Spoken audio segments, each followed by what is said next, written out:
Ya, Assalamualaikum warahmatullahi wabarakatuh. Pada kesempatan kali ini saya akan menjelaskan tentang capital structure, eh, atau dalam bahasa Indonesia disebut dengan struktur modal. Yang akan saya bahas adalah terkait dengan definisi, pendekatan, dan teori struktur modal itu sendiri. Nah, apa sih struktur modal itu? Struktur modal itu merupakan bauran pendanaan atau bauran sumber dana yang digunakan oleh perusahaan, yang di sini perusahaannya berbentuk PT ya, yang meliputi hutang, saham preferen, dan saham biasa. Jadi poinnya struktur modal itu adalah jumlah semua dana, semua sumber dana, baik itu meliputi hutang, saham preferen, dan saham biasa yang digunakan oleh perusahaan untuk uh, melakukan operasionalnya. Nah, di sini ada teori lagi, struktur modal yang optimum adalah struktur modal yang dapat meminimumkan biaya penggunaan modal rata-rata. Nah, untuk mengetahui bagaimana sih struktur modal yang optimum itu, mari kita lihat slide berikutnya. Nah, pada tabel di bawah ini ada beberapa komposisi hutang dan modal sendiri. Nah, dari tabel ini dapat dilihat bahwa yang paling optimum adalah eh, perusahaan yang menggunakan 50% hutang dan 50% modal sendiri. Jadi seimbang ya. Nah, di sini dilihat bahwa biaya modal rata tertimbang yang paling rendah adalah yang menggunakan separuh hutang dan separuh modal sendiri. Yang lain di atasnya ini. Nah, ada 3 pendekatan pada konsep struktur modal. Pendekatan pertama menurut Modigliani Miller, ini 2 orang ya. Pada tahun 1958, mereka berpendapat bahwa struktur modal atau penggunaan hutang itu tidak akan berpengaruh pada nilai perusahaan. Ini dikenal dengan konsep MM tanpa pajak.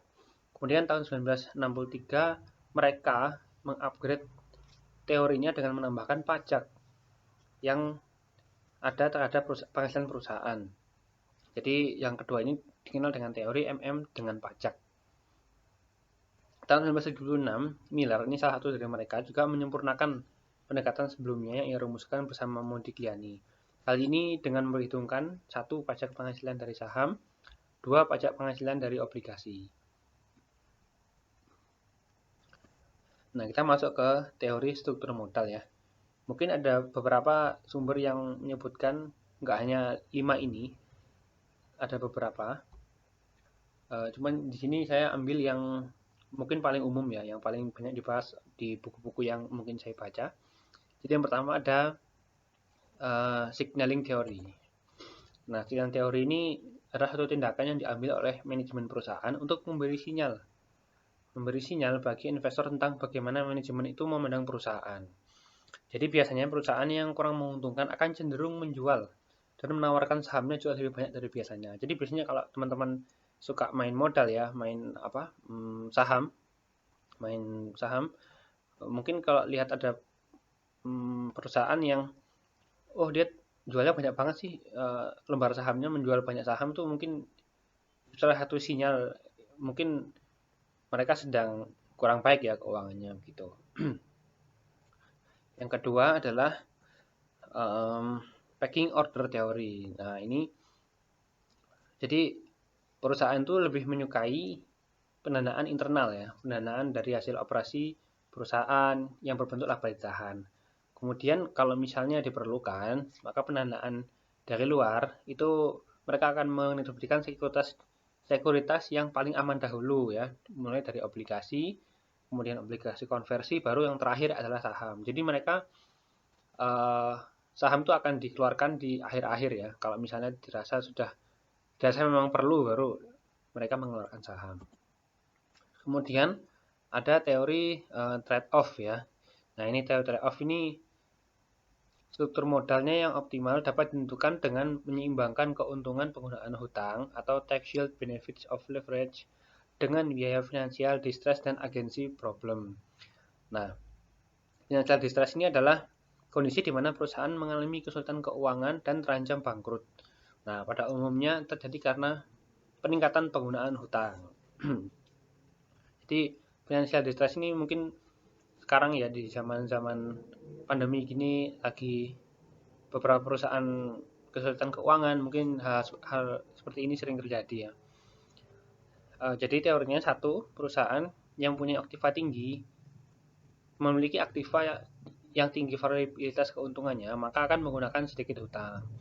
Nah, apabila terjadi financial distress, aktiva tetap, aktiva tidak nampak, dan kesempatan bertumbuh akan kehilangan banyak nilai. Perusahaan yang mengalami hal demikian itu seharusnya menggunakan sedikit hutang. Perusahaan dengan pajak tinggi itu mereka dalam tanda kutip ya dihalalkan untuk menggunakan banyak hutang. Menggunakan lebih banyak hutang. Agensi cost theory sendiri itu adalah biaya yang timbul karena perusahaan menggunakan hutang dan melibatkan hubungan antara pemilik perusahaan dan kreditor. Jadi ada biaya yang timbul ya karena hutang itu. Nah, sedangkan agensi cost theory itu sendiri adalah pemilihan komposisi struktur modal tergantung pada biaya keagenan. Keberadaan hutang dengan kewajiban yang harus dipenuhi, cicilan pokok dan bunga ya contohnya itu, membuat aliran cash flow perusahaan digunakan untuk memenuhi kewajiban tersebut ya, mau nggak mau ya, karena memang punya hutang, jadi memang ada biaya-biaya yang muncul dan kewajiban itu harus dipenuhi. Nah, ada teori asymmetric information theory. Jadi suatu pihak itu memiliki informasi yang lebih banyak dari pihak lain. Biasanya manajemen perusahaan tuh lebih tahu terkait perusahaannya ya dibandingkan dengan pemegang sahamnya.